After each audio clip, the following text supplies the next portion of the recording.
Seja bem-vindo ao canal Áudio Cripto. Se você ainda não fez, convido a se inscrever nesse canal, ativar as notificações, comentar e compartilhar esse vídeo. Caso queira sugerir algum título para conversão em audiobook, você pode utilizar os comentários desse ou dos vídeos anteriores. Canal Áudio Cripto apresenta A Revolta de Atlas Audiobook. Autora Ayn Rand. Volume 3. A igual a A. Capítulo 10. Último capítulo.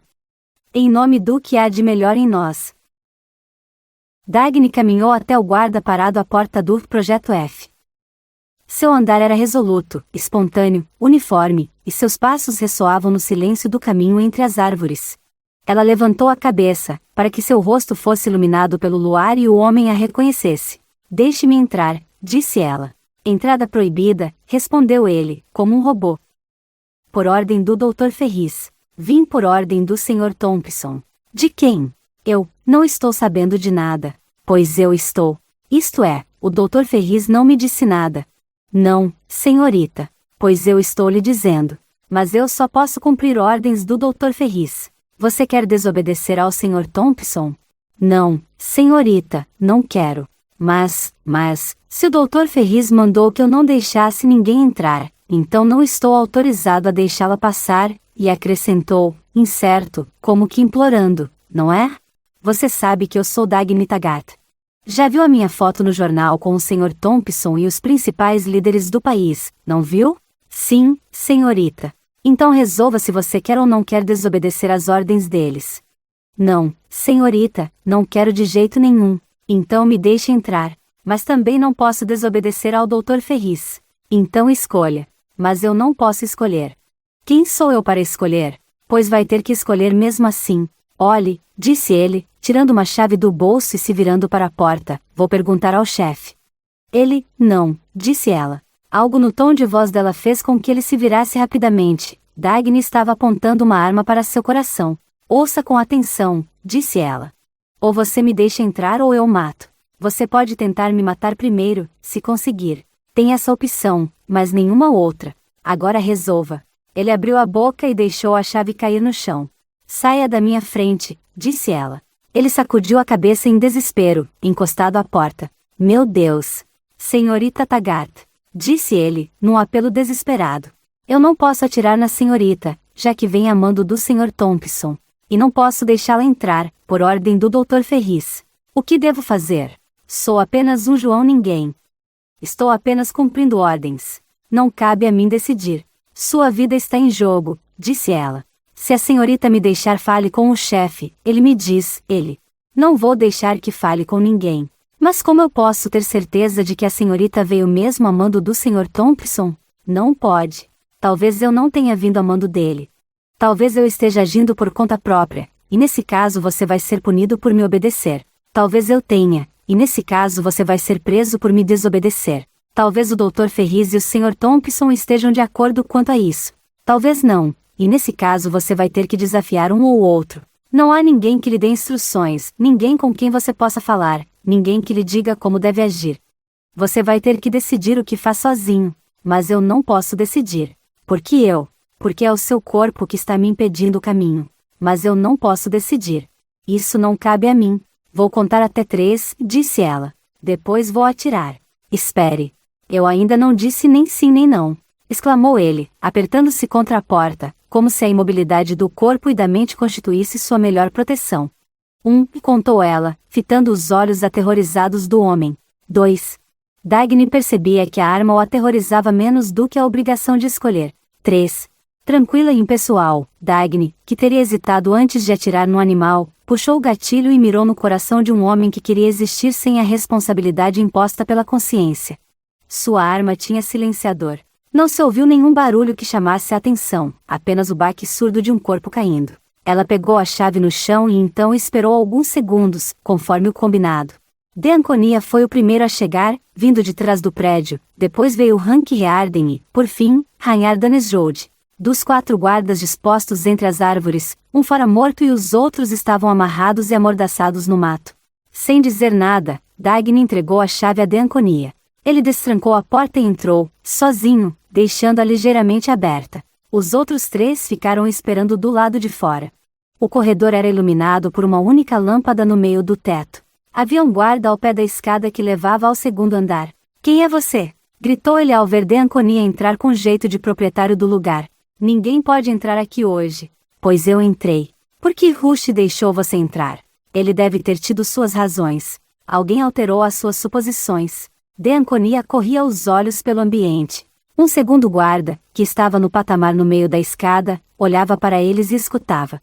O que você quer? Muitas coisas. O que disse? Quero dizer, quem é você? Meu nome é grande demais para dizer a você. Vou dizê-lo ao seu chefe. Onde ele está? Quem faz as perguntas sou eu. Porém o homem deu um passo atrás.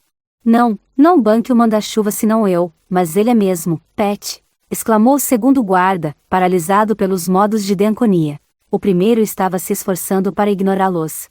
À medida que seu medo aumentava, sua voz se elevava, e ele gritou para Francisco. O que veio fazer aqui? Já respondi que vou dizer a seu chefe.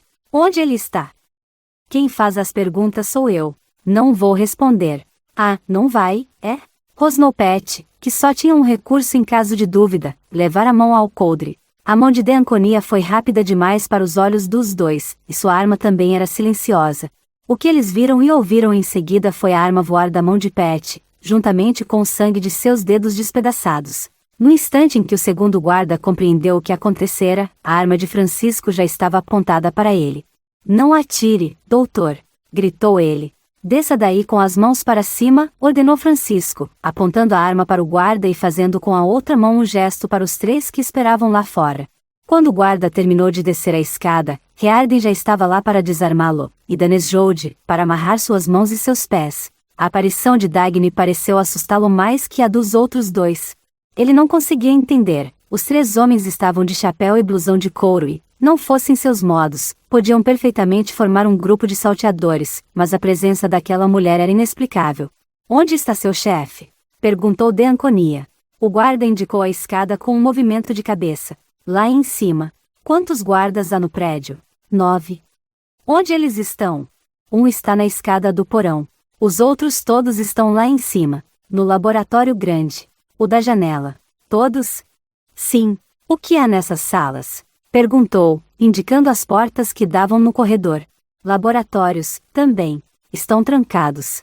Quem tem a chave? Ele respondeu, indicando Pet. Rearden e Danesjolde pegaram a chave no bolso de Pet e foram rapidamente examinar as salas, com passos silenciosos, enquanto Deanconia prosseguia o interrogatório. Há outras pessoas no prédio? Não. Nenhum prisioneiro? Ah, deve ter. Senão a gente não estaria aqui. Ele ainda está aqui? Isso eu não sei. Eles nunca dizem nada a gente. O Dr. Ferriz está aqui? Não. Saiu 10, 15 minutos atrás. O tal laboratório lá de cima, ele dá direto para o patamar da escada? Há quantas portas lá? 3.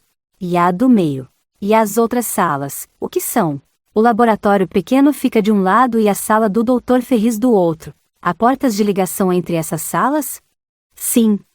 Deanconia ia se virar para seus companheiros quando o guarda implorou. Doutor, posso fazer uma pergunta? Pode. Quem é o senhor? Ele respondeu com o tom solene de quem se apresenta no salão. Francisco Domingo Carlos André Sebastian Deanconia. Deixou o guarda boquiaberto e foi cochichar rapidamente com os outros. Segundos depois, Rearden subiu, sozinho, as escadas rápida e silenciosamente. Gaiolas com ratos e cobaias se empilhavam contra as paredes. Haviam sido colocadas ali pelos guardas, que jogavam pôquer na mesa comprida no centro do laboratório. 6 deles estavam jogando, enquanto outros 2, de arma na mão e em cantos opostos do recinto, vigiavam a porta de entrada. Foi o rosto de Rearden que os impediu de atirar nele no momento em que entrou. Era muito conhecido e inesperado. Viu 8 rostos o reconhecerem, incapazes de acreditar que era ele. Ficou parado à porta, as mãos enfiadas nos bolsos da calça, com um jeito tranquilo e confiante de executivo. Quem manda aqui? Perguntou com a voz abrupta e educada de um homem que não desperdiça tempo. Você é, gaguejou um indivíduo magro e carrancudo que estava jogando. Eu sou Hank Rearden. Você é o chefe? Sim. E você vem de onde? De Nova York. O que está fazendo aqui? Pelo visto, você não foi avisado. Então eu devia, quer dizer, avisado de quê? A rápida suspeita ressentida de que seus superiores haviam passado por cima de sua autoridade ficou evidente em seu tom de voz. Era um homem alto e escaveirado, com movimentos abruptos e os olhos inquietos e embaçados de um viciado em drogas. Da minha missão aqui. Você não pode ter missão nenhuma aqui, disse ele, dividido, sem saber se aquilo era um blefe ou se ele de fato não for informado a respeito de uma decisão importante. Você é um traidor, um desertor, pelo visto, você está mesmo desinformado, meu caro. Os outros 7 encaravam Rearden com uma incerteza medrosa, supersticiosa. Os 2 que tinham armas nas mãos continuavam a apontá-las para ele numa pose impassiva de autômato. Rearden parecia não se dar conta da presença deles. E o que você diz que é a sua missão aqui? Perguntou o chefe. Vim pegar o prisioneiro que você tem que entregar a mim. Se você veio do quartel-general, sabe muito bem que não sei nada a respeito de prisioneiro nenhum. E que ninguém pode pegá-lo. Ninguém, menos eu. O chefe se pôs de pé rapidamente, correu até o telefone e pegou o fone. Não chegou a encostá-lo no ouvido, deixou-o cair de repente, com um gesto que provocou uma onda de pânico no recinto. Ele já havia percebido que o telefone estava mudo, que alguém cortara os fios. Virou-se para Rearden com um olhar de acusação, porém o outro o desarmou com um tom levemente desdenhoso de voz. Não é assim que se guarda um prédio. Se foi isso que você permitiu que acontecesse, é melhor me entregar logo o prisioneiro, antes que alguma coisa aconteça com ele, se não quer que eu dê parte de você por negligência, além de insubordinação. O chefe se jogou pesadamente na cadeira, se debruçou sobre a mesa e olhou para Rearden com uma expressão que fez seu rosto escaveirado se parecer com o dos animais que estavam começando a se remexer nas jaulas, inquietos. Quem é o prisioneiro? Perguntou ele. Meu caro, disse Rearden, se os seus superiores imediatos acharam que não deviam dizer a você, não sou eu quem vai lhe dizer. Eles também não me disseram que você vinha aqui. Gritou o chefe, confessando a impotência de sua raiva perante seus subordinados. Como vou saber se você está dizendo a verdade? Com o telefone desligado, quem vai me dizer? Como posso saber o que fazer? Não acredito em você. Seu grito foi estridente demais para exprimir convicção. Não acredito que o governo mandaria aqui numa missão, se você é um dos traidores, um dos amigos do John Galt que desapareceram e então você não está sabendo? De quê? John Galt entrou em acordo com o governo e trouxe todos nós de volta. Graças a Deus! Exclamou um dos guardas, o mais jovem. Cale a boca. Você não pode ter opiniões políticas. Gritou o chefe e se virou para Rearden. Porque isso não foi anunciado no rádio. E desde quando você pode ter opiniões quanto à maneira e o momento de divulgar medidas políticas? No longo silêncio que se seguiu, ouvia-se o ruído dos animais arrastando as garras nas grades das jaulas. Gostaria de lembrar, disse Rearden, que não cabe a você questionar ordens, e sim obedecer. Não cabe a você conhecer nem entender as políticas de seus superiores, nem julgar, nem escolher, nem duvidar. Mas não sei se devo obedecer a você. Se você se recusar, terá de assumir as consequências. Encostado na mesa, o chefe correu o olhar lentamente, como se calculando, do rosto de Rearden para os 2 homens armados nos cantos. Com um movimento quase imperceptível, os homens endireitaram a pontaria. Um ruído nervoso percorreu o recinto. Um animal soltou um guincho estridente em sua jaula. Gostaria de lhe avisar também, disse Rearden com uma voz ligeiramente mais dura, que não estou sozinho. Meus amigos estão esperando lá fora.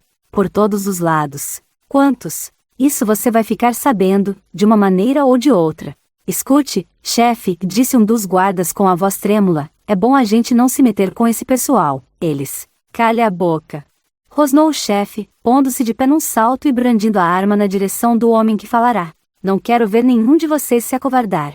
Ele gritava para não se dar conta de que era isso que havia acontecido. Estava à beira do pânico, lutando contra a consciência de que alguma coisa, de algum modo, desarmara seus homens. Não há motivo para medo. Berrou, tentando convencer a si próprio, lutando para recuperar a segurança na única esfera em que se sentia bem, a da violência. Nem nada, nem ninguém. Vocês vão ver. Virou-se e, com a mão trêmula, atirou em Rearden. Alguns dos homens viram Rearden balançar, a mão direita agarrando o ombro esquerdo. Os outros, no mesmo instante, observaram a arma cair da mão do chefe, enquanto ele gritava e o sangue esguichava de seu punho. Então todos viram Deanconia parado à porta da esquerda, a arma com silenciador ainda apontada para o chefe. Todos agora se levantaram e sacaram suas armas, porém não ousaram atirar. Se eu fosse vocês, não atiraria, disse Deanconia. Sem querer, os guardas começaram a recuar de Francisco e, quando se viraram, perceberam que Riarden permanecia em pé à porta da frente, com uma arma na mão direita e uma mancha escura no ombro esquerdo. Atirem, seus miseráveis! O que estão esperando? Matem esses dois! Gritou o chefe para os guardas vacilantes, com um dos braços encostado na mesa e o outro sangrando. Vou dar parte de quem não atirar. Vai ser pena de morte para quem não me obedecer. Larguem as armas, ordenou Riarden. Os 7 guardas permaneceram imóveis por um instante, sem obedecer a ninguém. Quero sair daqui, gritou o guarda mais jovem, correndo em direção à porta da direita. Abriu a porta, mas deu um salto para trás. Dagny estava na soleira, de arma em punho. Lentamente, os guardas se concentraram no centro da sala, lutando uma batalha invisível na névoa de suas mentes, desarmados pela sensação de irrealidade provocada pela presença daquelas figuras lendárias que jamais esperaram ver de perto. Larguem as armas, repetiu Riarden. Vocês não sabem por que estão aqui. Nós sabemos. Não sabem quem é o prisioneiro que estão guardando, mas nós sabemos. Não sabem por que seus superiores querem que o vigiem, mas nós sabemos por que queremos tirá-lo daqui. Vocês não sabem por que estão nessa luta, mas nós sabemos por que estamos lutando. Se morrerem, não vão saber por que estão morrendo. Se o mesmo acontecer conosco, saberemos por quê. Não escutem o que ele diz. Rosnou o chefe. Atirem. É uma ordem. Um dos guardas olhou para o chefe, largou a arma e, levantando as mãos, se afastou do grupo, aproximando-se de Riarden. Desgraçado! Gritou o chefe, em seguida agarrou sua arma com a mão esquerda e atirou no desertor. No momento em que o corpo caiu, o vidro da janela se despedaçou e, de um galho de árvore, como se tivesse sido lançado por uma catapulta, a figura esbelta de um homem voou para dentro da sala, caiu em pé e atirou no primeiro guarda que viu. Quem é você? Gritou uma voz apavorada. Ragnar Danesjold. Ouviram-se 3 sons, um gemido prolongado de pânico, 4 armas caindo no chão e um tiro saído da 5ª arma, disparado por um dos guardas na testa do chefe. Quando 4 dos sobreviventes da guarda começaram a entender o que estava acontecendo, já se encontravam estirados no chão, amarrados e amordaçados. O 5º foi deixado em pé, com as mãos amarradas às costas. Onde está o prisioneiro? Perguntou de Anconi ao 5º guarda. No porão, eu acho. Quem tem a chave? O Dr. Ferris. Onde fica a escada do porão? Atrás de uma porta na sala do Dr. Ferris. Vá na frente. Quando saíram, de Anconi se virou para Riarden. Você está bem, Hank? Claro. Quer parar e descansar?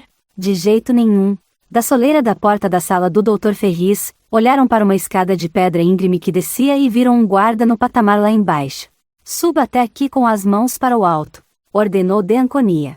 O guarda viu a silhueta de um estranho decidido e o brilho de uma arma, e isso bastou para que obedecesse imediatamente. Ele pareceu aliviado por escapar daquela cripta úmida. Foi amarrado e largado no chão do escritório, juntamente com o guarda que os levará até a escada.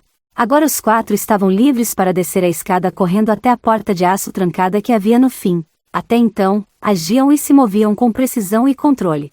Mas a partir daquele momento, era como se tivessem rompido suas rédeas. Danesjold tinha as ferramentas necessárias para quebrar a fechadura, e de Anconi foi o primeiro a entrar no porão. Seu braço deteve Dagny durante a fração de segundo necessária para que ele se certificasse de que a cena era suportável e então deixou que ela corresse à sua frente, por trás do emaranhado de fios elétricos. De Anconi vira Galt levantar a cabeça e sorrir. Dagny caiu de joelhos ao lado do colchão. Galt olhou para ela com o mesmo olhar que havia lhe dirigido naquela primeira manhã no vale, e seu sorriso era como o de quem jamais tivesse sido atingido pela dor. Então disse com voz suave e baixa: Nós nunca devíamos ter levado nada daquilo a sério, não é? As lágrimas escorreram pelo rosto de Dagny, mas seu sorriso mostrava uma certeza completa, confiante, radiante quando ela respondeu: Não, nunca. Riarden e Danesjold estavam cortando as correias de couro que o prendiam enquanto de Anconi levou um frasco de conhaque aos lábios de Galt. Apoiado num dos cotovelos, ele bebeu e pediu: Me deem um cigarro. De Anconi lhe ofereceu um cigarro com a marca do cifrão. Ao acendê-lo no isqueiro, a mão de Galt tremia um pouco, porém a de Anconi tremia muito mais. Fitando por cima da chama, Galt sorriu e disse a de Anconi num tom de resposta às perguntas que o outro não chegara a fazer: Foi terrível, porém suportável. E o tipo de tensão que eles usaram não deixa sequelas. Vou descobri-los algum dia, sejam eles quem forem, retrucou de Anconi, e seu tom de voz, uniforme, morto e quase inaudível, concluiu seu pensamento. Se algum dia você os encontrar, verá que nada resta deles para matar. Galt observou todos ao seu redor e viu a intensidade do alívio em seus olhos, bem como a violência da raiva em seus rostos. Então percebeu que eles estavam agora revivendo sua tortura. Já passou, disse ele. Não sofro mais por isso do que eu próprio sofri. Deanconia desviou o olhar. É que foi você, sussurrou ele. Você, se fosse qualquer outro que não você, mas tinha que ser eu, pois eles estavam fazendo a última tentativa, justificou Galt, com um gesto que varria aquele recinto e tudo o que representavam os que o haviam construído para os desertos do passado, e não há mais o que dizer. Deanconia concordou com a cabeça, ainda sem encarar Galt, e sua resposta foi o aperto violento que deu no pulso dele por um momento. Recuperando lentamente o controle dos músculos, Galt sentou-se. Olhou para o rosto de Dagny, quando ela se adiantou para ajudá-lo, e viu nele a luta entre o sorriso e a tensão das lágrimas contidas. Era a luta entre a consciência de que nada tinha importância diante do corpo nu e vivo de Galt e a consciência de quanto aquele corpo havia sofrido. Encarando-a, ele levantou a mão e tocou na gola do suéter branco que ela usava, num reconhecimento das únicas coisas que teriam importância dali em diante. Os lábios de Dagny, que tremiam mas começavam a relaxar e a formar um sorriso, mostraram a ele que ela tinha entendido. Danejoude encontrou as roupas de Galt largadas no chão num canto do recinto. Você acha que consegue andar, John? Claro.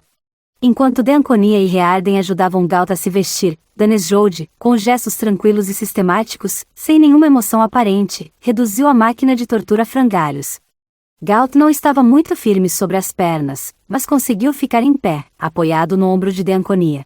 Os primeiros passos foram difíceis, mas quando chegaram à porta ele já estava caminhando normalmente. Um de seus braços se apoiava no ombro de Deanconia, o outro, no de Dagny. Ao mesmo tempo que se apoiava nela, ele lhe dava forças. Não disseram nada enquanto desciam a ladeira, protegidos pela escuridão sob as árvores, que escondia o brilho morto da lua e o brilho mais morto ainda que vinha das janelas do Instituto Científico Nacional. O avião de Deanconia estava escondido numa campina atrás de um morro. Não havia nenhuma casa num raio de quilômetros dali, por isso ninguém viu os faróis do avião iluminarem o descampado, nem ouviu o barulho do motor sendo ligado por Danejoude, que o pilotava. Quando a porta se fechou e as rodas começaram a girar, Deanconia sorriu pela primeira vez. Esta é minha única oportunidade de dar ordens a você, disse ele, ajudando Galt a se acomodar no banco do avião. Fique imóvel, relaxe os músculos, descanse. Você também, acrescentou, virando-se para Dagny e lhe indicando o lugar ao lado de Galt. As rodas agora giravam mais depressa, ganhando velocidade, objetivo e leveza, pareciam ignorar os obstáculos impotentes das irregularidades do solo. Quando, de repente, o movimento se tornou uniforme, quando viram as formas escuras das árvores desaparecendo, Galt se inclinou para o lado e apertou os lábios contra a mão de Dagny. Com esse gesto, estava saindo do mundo exterior com o único valor que pretendera levar de lá. Deanconia havia pegado um estojo de primeiros socorros e agora estava tirando a camisa de Rearden para fazer um curativo em seu ombro. Galt viu o pequeno fio de sangue escorrendo do ombro até o peito dele. Obrigado, Hank, disse ele. Rearden sorriu e disse. Vou repetir o que você disse quando eu lhe agradeci, na primeira vez que nos vimos. Se você compreender que agi por interesse próprio, saberá que não cabe nenhuma gratidão. Vou repetir, disse Galt, a resposta que você me deu, é por isso que eu agradeço. Dagny viu que eles se encaravam como se seu olhar fosse um aperto de mãos que selasse uma união firme demais para exigir qualquer comentário. Rearden percebeu que ela os observava, e com uma leve contração dos olhos aprovou o olhar dela, como se repetisse agora a mensagem que lhe enviara quando estava no vale. De repente ouviram a voz alegre de Danejoude falando com ninguém e se deram conta de que ele estava utilizando o rádio. Sim, estamos todos sãos e salvos. Ele não está ferido, apenas um pouco abalado, mas está descansando. Não, nada de grave. Sim, estamos todos aqui. Hank Rearden está ligeiramente ferido, mas, neste ponto Danejoude olhou para trás rapidamente, está sorrindo para mim neste momento. Não houve perdas do nosso lado. A única coisa que perdemos por alguns minutos foi a paciência, mas já estamos recuperando. Não tentem chegar antes de mim ao Vale de Galt, pois eu vou chegar primeiro e ajudar Kai a preparar o seu café da manhã no restaurante. Alguém no mundo exterior pode ouvir ranhar? Perguntou Dagny. Não, respondeu Deanconia. Eles não têm equipamentos para captar essa frequência. Com quem ele está falando? Perguntou Galt. Com pelo menos a metade da população masculina do vale, respondeu Deanconia, com todos os que couberam nos aviões disponíveis. Estão nos seguindo agora. Acha que alguém ia ficar em casa sabendo que você estava nas mãos dos saqueadores? Estávamos preparados para salvá-lo. E, se fosse necessário, atacaríamos o Instituto ou o Hotel Anne Falkland. Mas sabíamos que, se fizéssemos isso, correríamos o risco de que fosse morto quando percebessem que estavam derrotados. Foi por isso que nós 4 decidimos tentar agir sozinhos primeiro. Se fracassássemos, os outros partiriam para um combate geral. Estavam esperando a menos de 1 quilômetro de lá.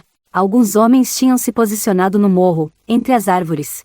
Eles nos viram sair e avisaram os outros. Estavam sob o comando de Elise Wyatt. Aliás, ele está no seu avião. Só não chegamos a New Hampshire ao mesmo tempo que o Dr. Ferris porque nossos aviões vinham de lugares longínquos e ocultos, enquanto ele saiu de um aeroporto mais próximo. Mas essa vantagem ele não vai continuar a ter por muito mais tempo. Não vai, não, disse Galt. Foi o único obstáculo que encontramos. O restante foi fácil. Depois eu lhe conto os detalhes. O fato é que nós 4 conseguimos derrotar toda a guarda. Mais cedo ou mais tarde, disse Danes Jode, virando-se para os outros por um momento, esses brutamontes particulares e públicos que acham que podem dominar os superiores pela força vão descobrir o que acontece quando a força bruta se confronta com o poder da inteligência. Eles já descobriram, disse Galt. Não é essa a lição que você vem lhes ensinando há 12 anos, Ragnar? É verdade. Mas o semestre terminou.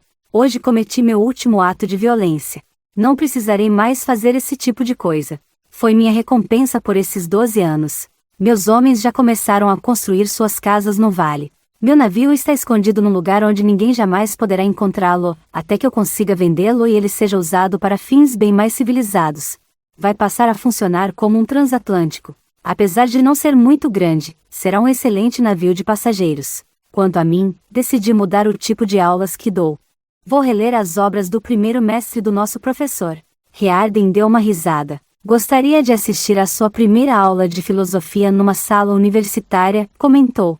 Quero ver como seus alunos vão conseguir se concentrar no tema da aula e como você vai responder às perguntas irrelevantes que eles vão fazer, aliás, cobertos de razão. Vou responder que eles encontrarão as respostas na matéria. O terreno que sobrevoavam tinha poucas luzes. O campo era uma imensidão escura, com uma luz aqui e ali na janela de algum prédio do governo, e velas bruxuleantes nas janelas das casas habitadas por gente que gastava mais. Há muito tempo que a maior parte da população rural já fora reduzida àquela condição de vida dos tempos em que a luz artificial era um luxo exorbitante, em que o pôr do sol punha fim às atividades humanas. As cidades eram como poças deixadas pela maré vazante, ainda contendo algumas gotas preciosas de eletricidade, porém secando num deserto de racionamentos, cotas, controles e normas de conservação de energia. Mas, quando surgiu à frente deles o lugar que no passado fora a fonte das marés, a cidade de Nova York, suas luzes ainda se elevavam até o céu, desafiando as trevas, quase como se, num esforço final, num último pedido de socorro, a cidade agora estendesse seus braços para o avião que cruzava seus céus. Involuntariamente, todos se endireitaram em seus lugares, como se em respeito àquela grandeza moribunda. Ao olhar para baixo, viram as últimas convulsões, as luzes dos carros correndo desesperados pelas ruas, como animais presos num labirinto, procurando uma saída a todo custo, as pontes apinhadas de veículos, os acessos às pontes repletos de faróis acesos, engarrafamentos que imobilizavam o trânsito, e os gritos histéricos das sirenes que chegavam fracos até o avião. A notícia de que a artéria principal do país fora cortada já havia atingido a cidade. Em pânico, homens abandonavam seus lares, tentando escapar. No entanto, todas as estradas estavam bloqueadas e não era mais possível nenhuma espécie de fuga. O avião sobrevoava os mais altos arranha-céus quando, de repente, como se a terra houvesse engolido tudo, a cidade desapareceu. Levaram um momento para entender que o pânico chegara às centrais de energia e que as luzes de Nova York haviam sido apagadas. Dagny não pôde conter uma exclamação. Não olhe para baixo. Gritou Galt, no tom de quem dá uma ordem. Dagny o fitou. Havia no rosto dele aquela expressão de austeridade com que ele sempre encarava os fatos. Ela se lembrou da história que Deanconi havia lhe contado. John havia largado a século XX e foi morar em uma água furtada num cortiço. Foi até a janela e apontou para os arranha-céus da cidade. Disse que teríamos de apagar as luzes do mundo e que, quando víssemos as luzes de Nova York se apagarem, saberíamos que nossa missão estava cumprida. Lembrou-se disso ao ver que os três, John Galt, Francisco Deanconi e Ragnar Danes Jode, se entreolharam em silêncio por um instante. Dagny se virou para Riarden. Ele não estava olhando para baixo, e sim para frente, tal como ela já ouvira mirar um campo deserto, com o olhar de quem calcula as possibilidades de ação. Quando viu a escuridão à sua frente, ela se lembrou de outra cena, a do momento em que, sobrevoando o aeroporto de Afton, viram um avião prateado se erguer, como a fênix, da escuridão da terra. Agora sabia que o avião em que estavam trazia dentro de si tudo o que restara da cidade de Nova York. Dagny olhou para frente. A terra ficaria tão vazia quanto o espaço pelo qual aquele avião se deslocava, tão vazia e tão livre quanto o espaço. Sabia como Nat Taggart se sentira no início de tudo e porque agora, pela primeira vez, ela o estava seguindo com uma lealdade completa. Tinha a sensação confiante de quem encara um vazio e sabe que tem de construir um continente. Ela viu toda a luta de sua vida se elevar à sua frente e cair, deixando-a ali, no cume daquele momento. Sorriu, e as palavras em sua mente, que avaliavam e fechavam o passado, eram as palavras de coragem, orgulho e dedicação que a maior parte dos homens jamais chegava a compreender, palavras de um homem de negócios, não dê preço a nenhum objeto. Dagny não se sobressaltou nem tremeu quando viu, no meio da escuridão lá embaixo, uma pequena fileira de pontos de luz avançando lentamente em direção ao oeste, seguida pelo longo feixe de luz de um farol para garantir sua segurança. Não sentiu nada, muito embora aquilo fosse um trem e ela soubesse que seu único destino era o nada. Virou-se para Galt. Ele observava seu rosto, como se estivesse lendo seus pensamentos. Dagny viu o reflexo de seu sorriso no dele. É o começo, retrucou ele. Então permaneceram imóveis, encarando-se em silêncio. Cada um só tinha como consciência a presença do outro, e ela era o somatório e o significado do futuro. Porém isso incluía a consciência de tudo quanto tinha que se merecer para que um passasse a representar, para o outro, o valor da própria existência. Nova York já estava distante quando ouviram Dennis Joad atender a um chamado do rádio. Está acordado? Sim. Acho que esta noite ele não vai dormir. Acho que pode. Virou-se para trás por um instante. John, o Dr. Axton gostaria de falar com você. Ele também está num dos aviões? Galt saltou para frente e agarrou o microfone. Alô, Dr. Axton, disse ele com um tom de voz baixo e tranquilo, que era a imagem audível de um sorriso transmitido pelo espaço. Alô, John. A firmeza excessiva da voz de Hugh Axton confessava quanto lhe fora duro aguardar o dia em que voltaria a pronunciar essas duas palavras novamente. Só queria ouvir a sua voz, saber que você está bem. Galt deu uma risadinha, e no tom de voz de um aluno orgulhoso que apresenta o dever de casa, mostrando que aprendeu direito a lição, respondeu: Claro que estou bem, professor. Tenho que estar. O cometa Taggart seguia para o leste quando sua locomotiva pifou no meio de um deserto no Arizona. Parou de repente, sem nenhum motivo aparente, como um homem que se recusava a admitir que estava sobrecarregado demais. Alguma peça excessivamente desgastada se estragara de vez. Quando Ed Villers chamou o chefe do trem, esperou um bom tempo até que o homem chegasse. Ao ver o olhar de resignação no rosto dele, já previu a resposta à sua pergunta. O maquinista está tentando descobrir qual é o problema. Senhor Villers, o chefe do trem respondeu em voz baixa, num tom que dava a entender que ele tinha a obrigação de ter esperança, porém há anos que não tinha mais nenhuma. Então ele não sabe. Está tentando descobrir. Por polidez, o chefe do trem esperou meio minuto e depois se virou para ir embora, mas se deteve para dar uma explicação, como se algum vago hábito racional lhe dissesse que qualquer tentativa de explicação tornava o terror não assumido mais fácil de suportar. Essas nossas locomotivas a diesel já não deviam mais estar rodando, Sr. Villers. Há muito tempo que nem adianta mais consertá-las. Eu sei, admitiu Villers em voz baixa. O chefe do trem sentiu que sua explicação era pior do que não ter dado nenhuma. Ela levava a perguntas que não se faziam mais nos dias atuais. Então sacudiu a cabeça e foi embora. Villers ficou contemplando a escuridão lá fora. Aquele era o primeiro cometa a sair de São Francisco havia vários dias, e só saíra porque ele fizera o possível para restituir os trens transcontinentais. Nem ele mesmo sabia quanto aqueles últimos dias haviam lhe custado, nem o que ele fizera para salvar o terminal de São Francisco do caos cego de uma guerra civil, travada sem que ninguém fizesse ideia do porquê. Tampouco havia como lembrar os acordos que fechará com base em 1001 circunstâncias momentâneas. Só sabia de 4 coisas: que havia conseguido que os líderes de 3 facções em guerra garantissem a imunidade do terminal, que encontraram um homem para preencher o cargo de administrador do terminal, um sujeito que parecia ainda não ter entregado os pontos completamente, que conseguira que mais um cometa Taggart partisse rumo a Nova York, com a melhor locomotiva diesel e a melhor tripulação encontradas, e que havia tomado o trem para voltar a Nova York, sem imaginar quanto tempo duraria a viagem. Jamais trabalhará tanto. Fizera o que tinha de ser feito, com o mesmo afinco de sempre, mas era como se estivesse trabalhando num vácuo, como se sua energia não encontrasse transmissores e tivesse se perdido na areia de um desses desertos que ele via pela janela do trem. Villers estremeceu. Por um momento, sentiu empatia com a locomotiva pifada. Depois de algum tempo, chamou o chefe do trem outra vez. Como está indo? Já descobriram o problema? Perguntou-lhe. O chefe do trem deu de ombros e sacudiu a cabeça.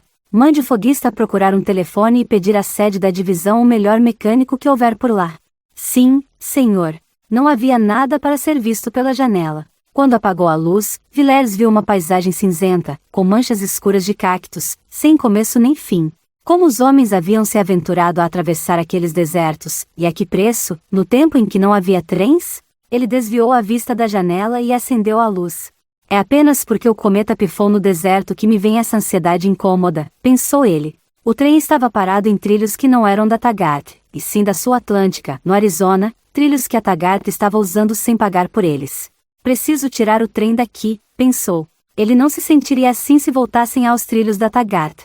Mas o entroncamento parecia muito distante, a uma distância inacessível, à margem do Mississippi, perto da ponte Taggart. Não, pensou ele, não é só isso. Tinha de admitir quais eram as imagens que lhe proporcionavam uma sensação de mal-estar que não conseguia nem definir nem erradicar. Eram muito sem sentido para definir e muito inexplicáveis para erradicar. Uma era de uma estação secundária pela qual tinham passado sem parar havia mais de 2 horas. Villers observara a plataforma vazia e as janelas fortemente iluminadas do pequeno prédio da estação. As luzes vinham de salas vazias, e ele não vira nenhum vulto humano, nem no prédio nem nos trilhos. A outra imagem era da estação secundária seguinte, em cuja plataforma vira uma multidão exaltada. Agora estavam longe das 2 estações, das luzes da primeira e do tumulto da segunda.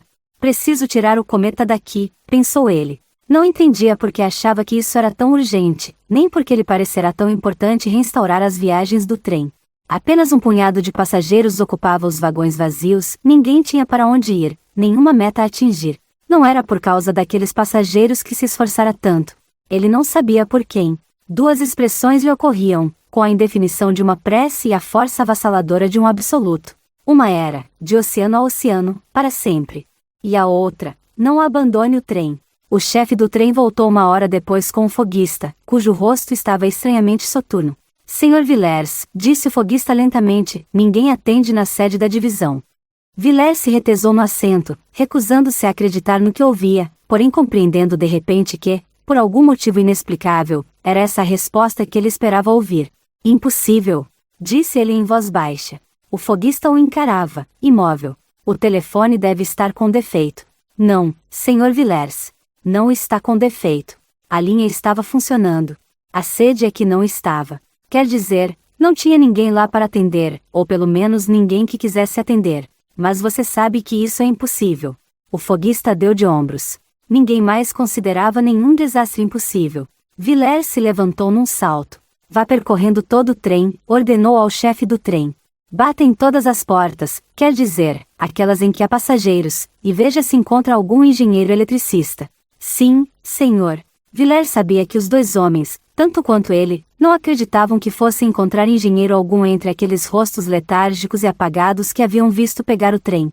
Vamos, disse Villers ao foguista.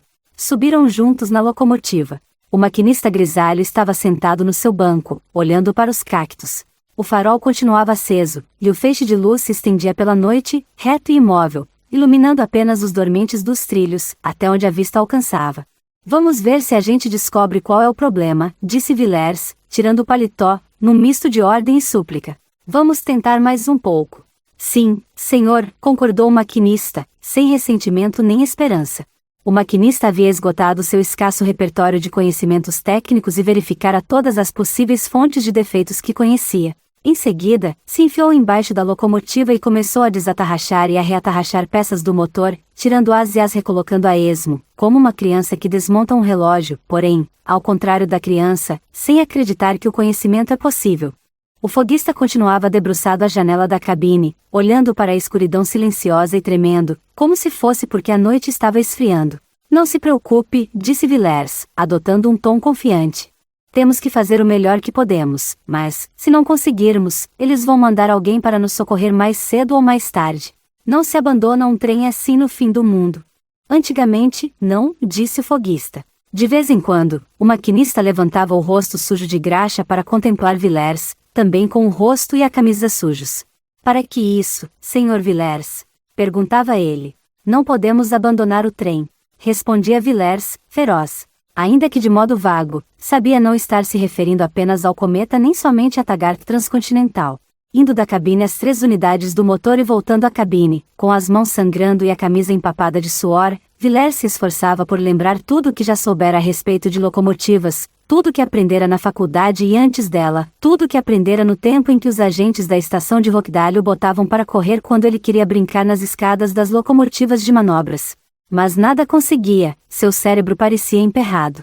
Sabia que não entendia nada de motores e que agora era uma questão de vida ou morte ter esses conhecimentos. Continuava olhando para os cilindros, as pás das hélices, os fios, os painéis de controle com luzes que ainda piscavam. Esforçava-se para não deixar entrar em sua mente o pensamento que agora tentava se intrometer nela. Qual a probabilidade de que homens primitivos, sem conhecimentos técnicos, conseguissem mexer nas peças certas e consertar aquele motor? E quanto tempo isso levaria? Para que isso, Sr. Villers? Gemeu o maquinista. Não podemos abandonar o trem, exclamou ele. Ele não sabia quantas horas haviam se passado quando ouviu o foguista gritar de repente: Sr. Villers, olhe!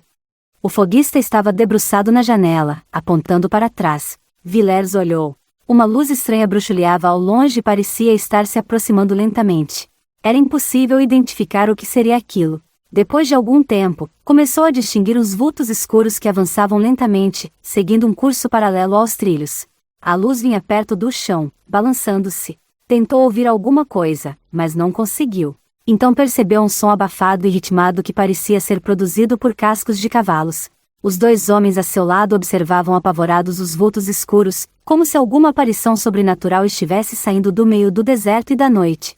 No momento em que eles começaram a rir de felicidade, reconhecendo as formas, Villers de repente assumiu uma expressão de terror, como se visse um fantasma mais assustador do que qualquer aparição que os outros 2 temessem ver. Era um comboio de carroções puxados por cavalos. A lanterna parou de balançar ao lado da locomotiva.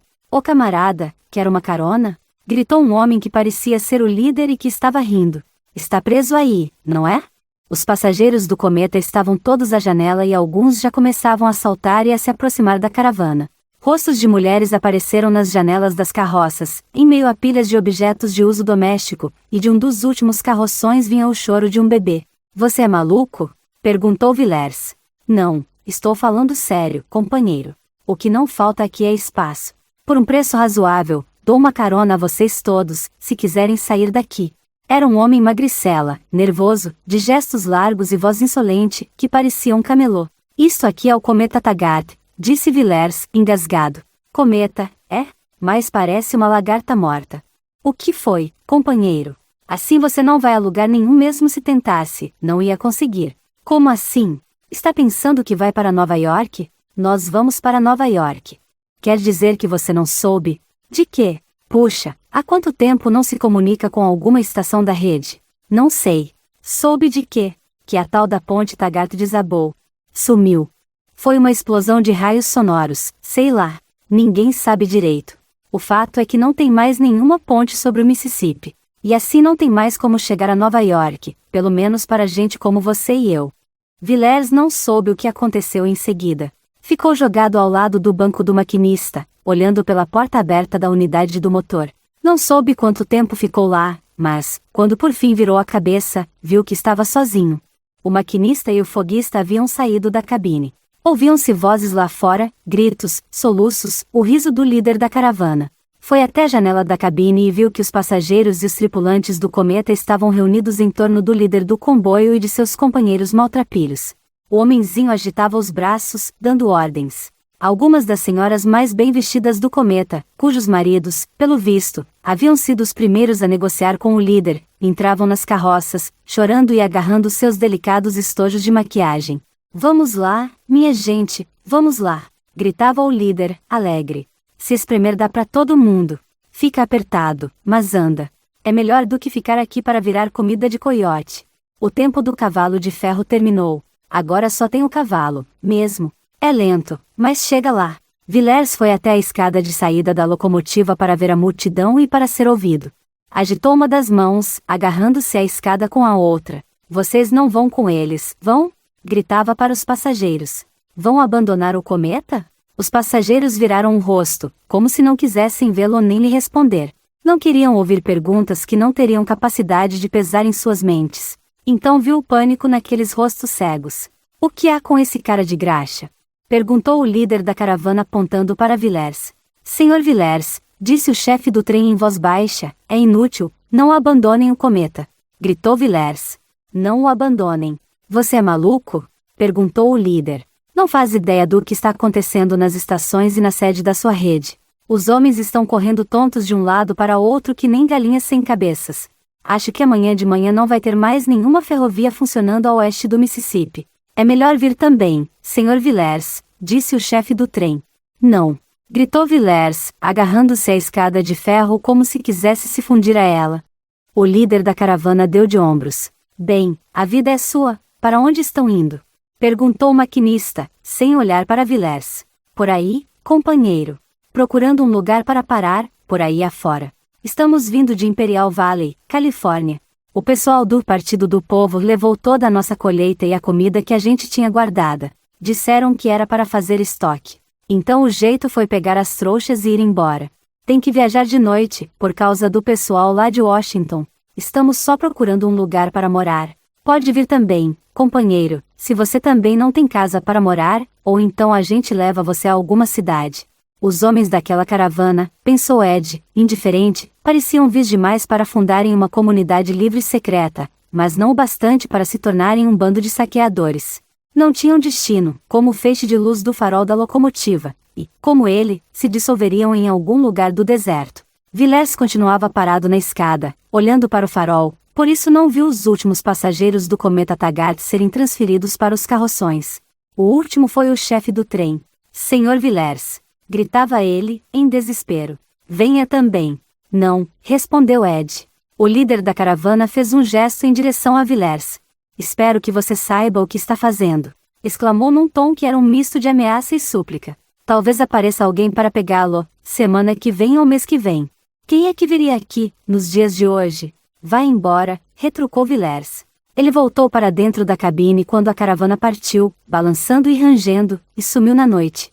Permaneceu sentado no banco do maquinista de uma locomotiva parada, a testa encostada no regulador inútil. Sentia-se como um capitão de um transatlântico avariado, que preferia afundar com o navio a ser salvo na canoa de selvagens que zombavam dele, considerando-se superiores em sua arte. Então, de repente, sentiu uma raiva cega. Pôs-se de pé e agarrou o regulador. Tinha que dar a partida naquela locomotiva. Em nome de alguma vitória que não conseguia identificar, tinha fazer aquele motor funcionar. Já não pensava, não calculava, nem temia nada. Movido por uma indignação empolgante, acionava chaves a esmo, puxava e empurrava o regulador, pisava no pedal de interrupção automática, tentava divisar a forma de alguma visão que parecia ao mesmo tempo próxima e longínqua, sabendo apenas que sua batalha desesperada era alimentada por aquela visão, travada em seu nome. Não o abandone. Gritava sua mente, enquanto ele via as ruas de Nova York. Não o abandone. Enquanto ele via as luzes dos sinais ferroviários. Não o abandone. Enquanto ele via a fumaça se elevar orgulhosa das chaminés das fábricas, tentando atravessar a fumaça e alcançar a visão que era a raiz de todas essas visões. Villers puxava fios, unia-os e os separava, enquanto uma visão de sol e pinheiros surgia na periferia de sua consciência. Dagny. Ouviu sua mente exclamando.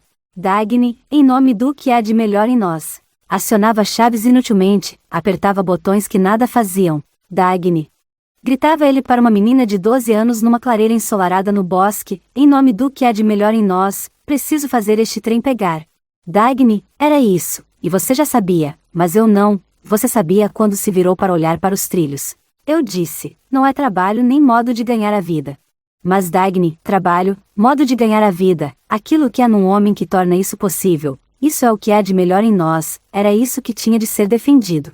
Para salvar este trem, Dagny, preciso dar a partida nele agora. Quando se deu conta de que estava largado no chão da cabine e que nada mais havia a fazer ali, se levantou e desceu a escada, pensando vagamente nas rodas da locomotiva, embora soubesse que o maquinista as tinha examinado.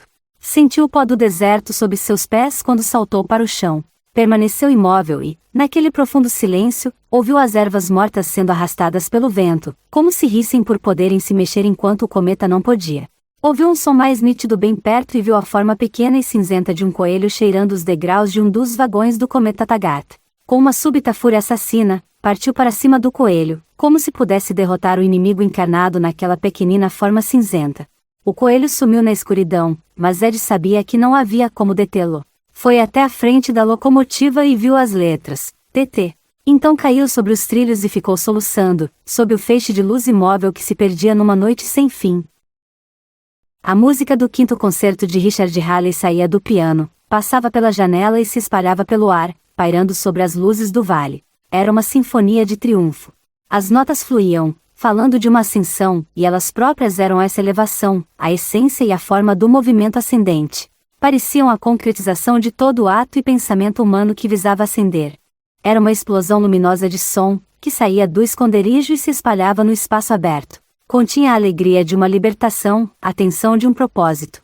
Varria todo o espaço e só deixava o êxtase de um esforço livre de obstáculos. Apenas um leve eco nos sons falava daquilo que a música deixara para trás, porém falava com a felicidade de quem descobre que não há dor nem feiura, nem nunca precisou haver. Era o canto de uma libertação imensa. As luzes do vale iluminavam a neve que ainda cobria o chão. Havia neve nas encostas de granito e nos ramos pesados dos pinheiros. Porém os galhos nus das bétulas estavam um pouco virados para cima, como se confiassem na promessa das folhas que viriam com a próxima primavera. O retângulo de luz que se via numa encosta era a janela do gabinete de Mulligan, que estava sentado à sua mesa, com um mapa e uma coluna de cifras à sua frente. Fazia uma lista do ativo de seu banco e elaborava um plano de investimentos. Anotava os lugares que escolhia: Nova York, Cleveland, Chicago. Nova York, Filadélfia.